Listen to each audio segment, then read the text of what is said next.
com o fim da revolta anabatista, a Europa passou por um período de quase 10 anos de uma relativa calmaria, de uma relativa paz.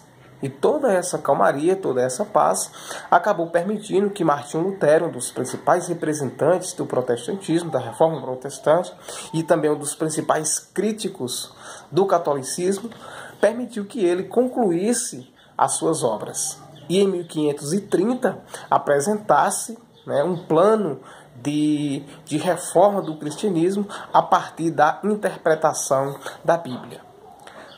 E essa reinterpretação da Bíblia, essa reformulação do cristianismo, segundo Lutero, tinha alguns pontos interessantes, como, por exemplo, a salvação se daria a partir da fé, a adoção de uma ética cristã que deveria ser baseada nas Escrituras Sagradas, ou seja, na Bíblia. O documento de Lutero também defendia a interpretação da Bíblia e que essa interpretação fosse desvinculada dos dogmas, das verdades absolutas do catolicismo, e também defendia nesse documento de reformulação do cristianismo, esse documento de Lutero defendia o fim da hierarquização religiosa. Essa hierarquização, nós já discutimos em outras oportunidades, significava a ideia de que dentro da religiosidade todos eram iguais e, portanto, não tinha quem fosse superior aos demais. E nesse documento também Lutero defendia apenas 2 sacramentos, a Eucaristia e o batismo. Isso enfraquecia, claro, os dogmas católicos, as verdades absolutas do catolicismo, que por conseguinte impedia um controle mais uniformizado sobre os cristãos. Então esse era um dos pontos importantes que foi escrito por Martinho Lutero a partir da sua reformulação do cristianismo baseado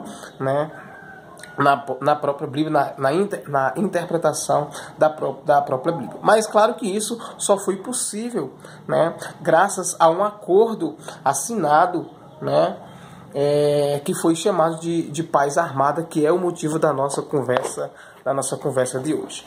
Tá bom? Os conflitos religiosos ocorridos na Alemanha, mas que foram de forma solucionadas com a assinatura dessa paz de Augsburg, que foi assinada em setembro de 1555, estabeleceram um período na qual cada príncipe, cada rei, podia estabelecer a sua crença aos habitantes de seus domínios, de seus controles. Então, por essa paz de Augsburg, cada príncipe poderia estabelecer a sua crença e também estabelecer as crenças aos seus súditos, aos seus habitantes de seus domínios.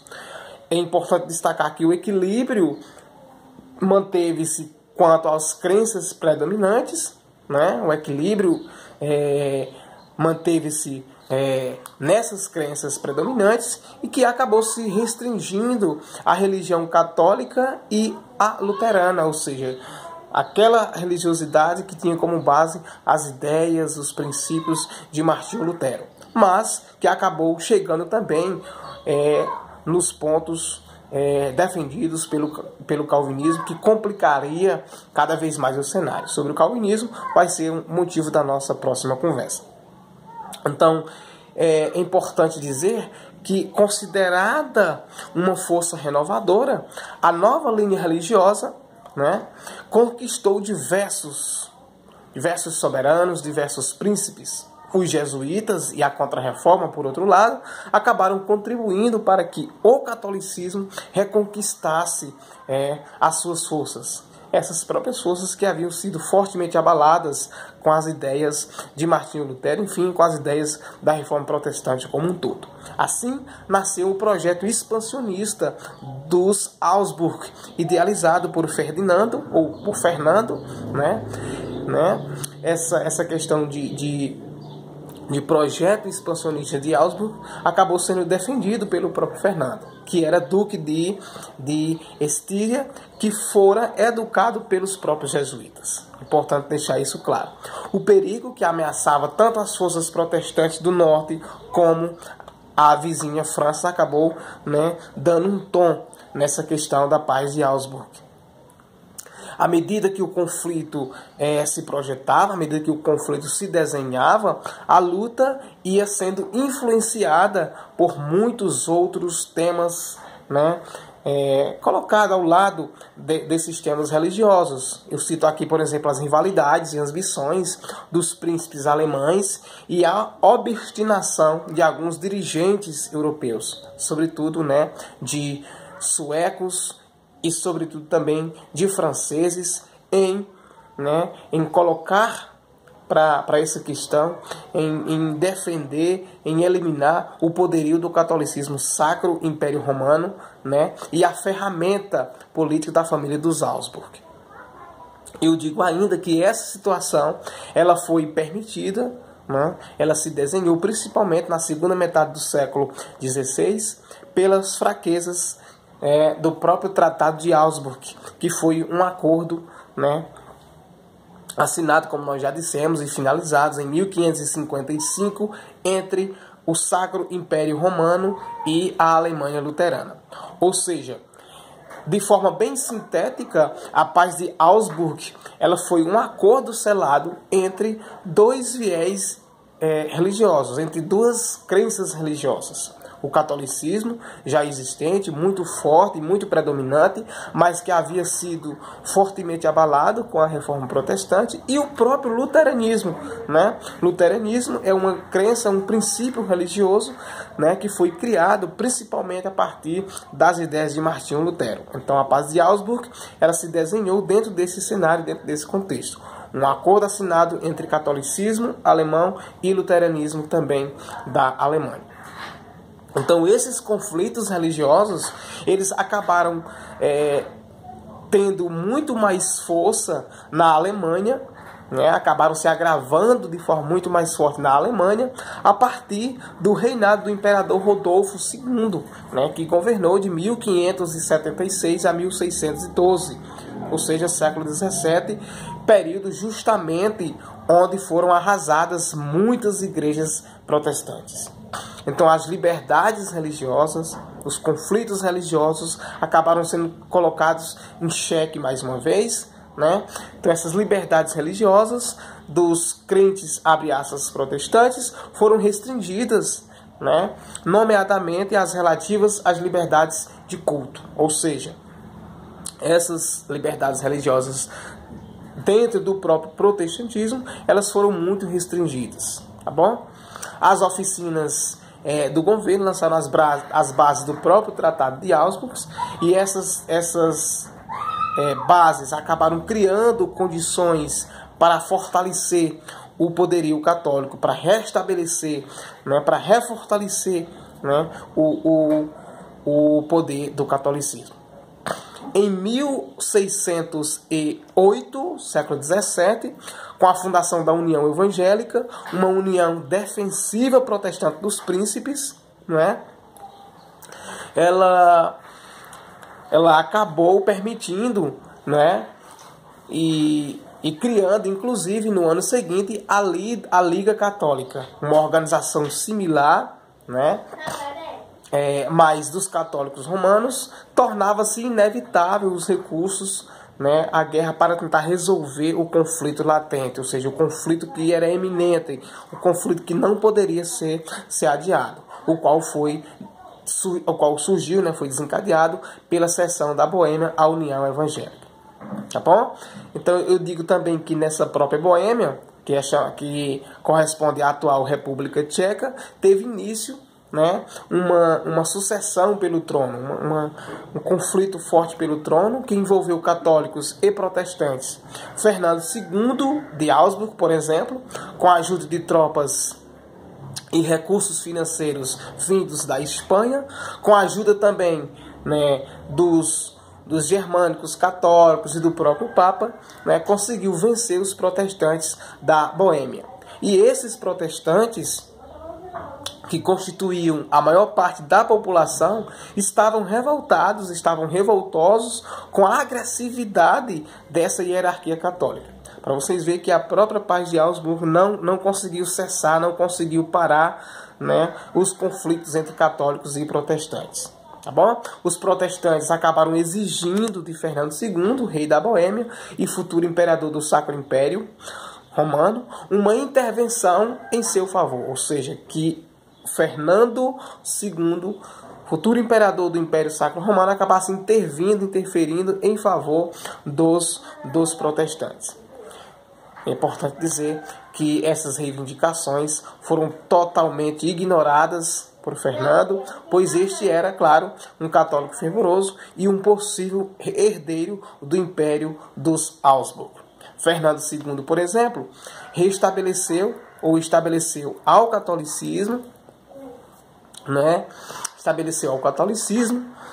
como o único credo, né,